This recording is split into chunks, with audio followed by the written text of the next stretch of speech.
This one is his signature actually, so many people ask me if it's white power, but it's not white power, it's a killer's signature. So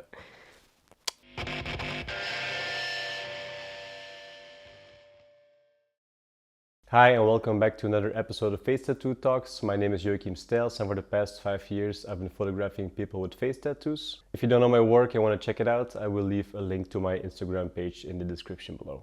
For the past year I've been challenging myself to do one video interview each month of the year as well. Last month's interview was with Dutch tattoo artist Raymond Silversmith. If you haven't seen it yet, be sure to go check it out. For this episode, I decided to interview Shelby. Jay is the youngest person with face tattoos that I have ever photographed. At age 17, he visited my apartment back in Antwerp. Jay first got my attention when I saw his Zodiac-related face tattoos, about which he'll tell you a bit more in this interview. This is a couple of years ago, and recently I reached out to him to plan a second photo shoot as well as this video interview, in which he will talk about his interest in serial killers, his transition, and a lot of other things as well. If you like these types of video interviews, please feel free to like the video, leave a comment, or to share it with some of your friends who might also find it interesting. If you want to stay up to date about future videos, you can subscribe and hit the notifications button so you won't miss out on any future videos. So much for the intro. I really hope you enjoy my interview with Jay, and I'll see you guys in the next video. Bye bye. hi, my name is Jay.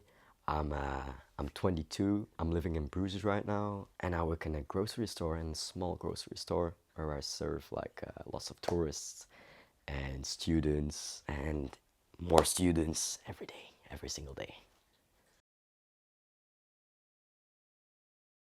I was 12, but I started really experimenting on my own body when I was 13, turning 14. Yeah, it went really quick. It started with one and then another one and another one, and each year I got more and more and more. What was your very first tattoo? It was a little X and a question mark on my hand. It was just me and a tattoo gun and a small dark kitchen, in my grandma's kitchen. Just and yeah, it went quickly from there on. It was quite a project, yeah. This arm went first. It was this tattoo, then this and this and this together in one. So I got a few tattoos in one sitting. So that's been my thing, getting more tattoos than one in one sitting. It's, yeah. My first face tattoo. I was like 16, I think, 16, 17. Maybe I was 16 turning 17, I'm gonna say that. I think it was this one. I don't even remember which one it was. I think it was this one here. And then this one came, and then when I was 17, I got this one. It was really not even a year in between, maybe a year in between the second one and the third one. But yeah, the first two was like in the same year. I was immediately hooked. It's Zodiac Killer related. Always been fascinated by serial killers. I have them hanging in my room. Yeah, I've been watching documentaries and movies about them all my life. First time I saw Zodiac by Fincher, I was 9, and it was on the TV in the evening. And they just let me watch, and it was the worst idea my parents probably had, letting me watch Zodiac when I was 9. Into it really quickly, and the code just fascinated me so much. So I got it tattooed. I was like, why not? And here we are. Which piece of the code it is? It's the beginning of one of his letters he sent to the San Francisco Post. He sent a really long, weird code letter, and it's the word kill. So it's pretty sweet. So one of the choices I made, yeah, and this one is his signature actually. So many people ask me if it's white power, but it's not white power. It's a killer's signature. So I was a really troubled kid, I think. Well, I know, but I've been struggling with lots of things and lots of personal and mental things. It was a way to express myself, I think. Just to show everyone, to show myself to everyone. I think it was just a way to express myself when I went through shit, or mentally, or yeah, family, or personally, as I was transitioning most of the time, like when early on in the transitioning of being a transgender. It's it was really difficult just to feel myself, to accept myself, and I found a way with tattoos to be more myself, to accept myself more in that period of time. Now I'm feeling obviously very much better than I was before, but I think it helped me all the way through, because otherwise I wouldn't have had the patience or the strength, I think, if I wouldn't have had something else, something creative in my life, not transitioning or transgender related, something that's a whole other side of me. People ask me more about my tattoos than they ask about me as a transgender, and I think I'm passable now, so they don't ask me anything anymore. But there was a period in my life where people asked me, what's up with you, like with the tattoos, rather than they ask me about my transitioning, or are you a transgender, or are you blah, blah, blah, blah, blah. I think it came from that, and just me being a weirdo, a total weirdo all my life, and still am, I think. Really, yeah. So a general way to express yourself and to I think so, yeah. help you and like show yourself to the world without. Yeah, yeah. And just like my fascinations, everything I like, everything, it's going from music to movies to books. Everything I like, I'm gonna get tattooed. Like sometimes they are dumb shit. I've got Bart Simpson, Devil and Angel. The weird things. I've got what else have I got? I've got Metallica lyrics. I've got The Doors lyrics. Everything I like, I'm gonna get tattooed. If it's about serial killers or movies or music, I don't care. If I like it, I'm gonna get it. It's a way to show people how I feel, how I am, who I am, but it's a way for myself to express it. I think it's probably the only way I know how to. It's by tattoos. Talking is always difficult, so tattoos is the way. It's just, yeah, Show therapy. what you're interested in. Therapy, a little, yeah, and therapy as well. So like, yeah, it helped me all the way through. Do you see tattoos as therapy? Yeah, getting tattooed is therapy. It's just the music has to be on in the ears. Most of the time, I need to be left alone as well. So just don't talk too much to me. Just do the tattooing. I'm gonna look at you. I'm gonna look at the art you're making on my body, but I'm gonna listen to a few songs and just gonna get inside my head for a while. And that's really the thing I like about it as well.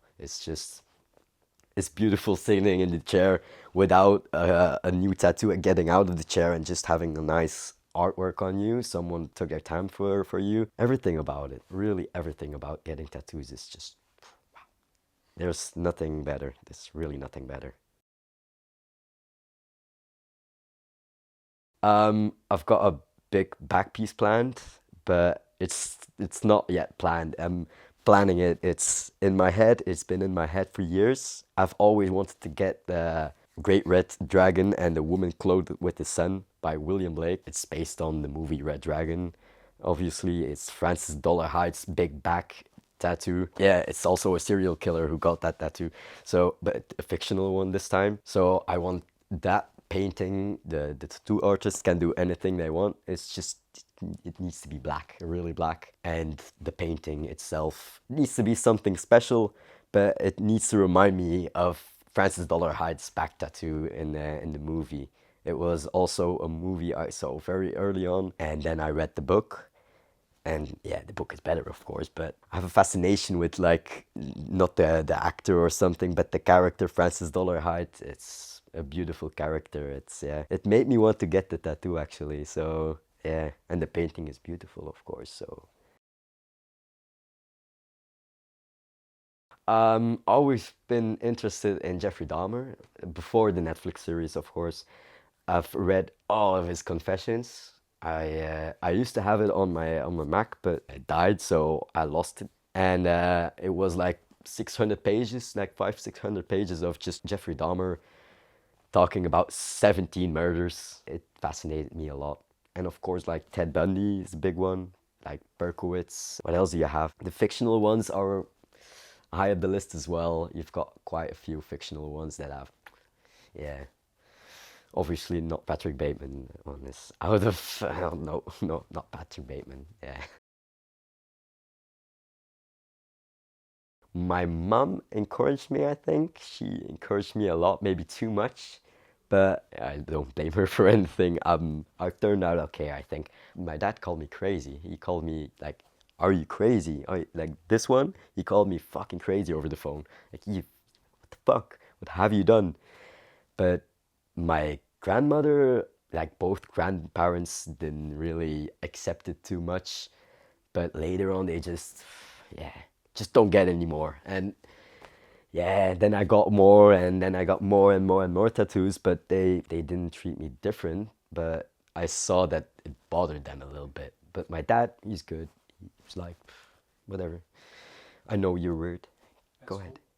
Yeah, that was when I got my first tattoo. I was still in school, but I dropped out really early on. Like, I wasn't even 16, I think.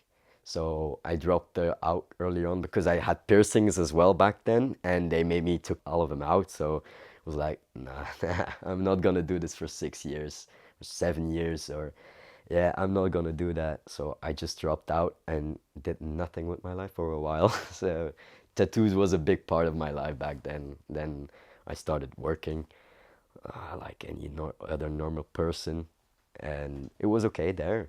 So I'm accepted, I think, without like a degree of something. But who needs a degree when you're creative, I guess.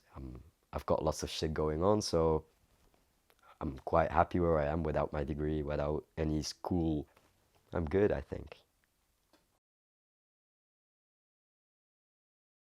Like for sure, Max Reiners, CEO of MXDVS, he's a really big one. Lately, I've started to, I always looked up to him, but I've started to really look up to Nick Cave because all the shit that he's been through, the music he makes, now he's making some other art, like really nice pieces. So I'm really looking up to him as well. And then it's just, yeah, my dad, just for who he is, and just, yeah, he's me, but like older, and it's funny to see. And I never thought I would find it funny to see me being like my dad. Always thought, I don't want to be like my dad.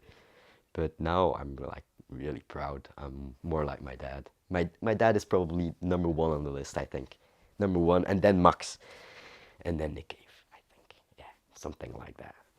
I could name like every artist I listen to, but that would be a long video, I think, then. So, yeah, music is also a big part, I think. I've got a "Do Not Resuscitate" on my chest in big letters because, yeah, I do not want to be resuscitated, but there's like a backstory. Obviously, it's a Frank Gallagher reference because, yeah, the man is me sometimes. Sometimes I sit on my couch and I drink my beer and I feel like Frank Gallagher. But sometimes people ask me, is it a real "Do Not Resuscitate"? And I say, yeah, it is. And then I got, what else have I got? The last one was the "Do Not Resuscitate." And I think my stomach was also one of the last ones.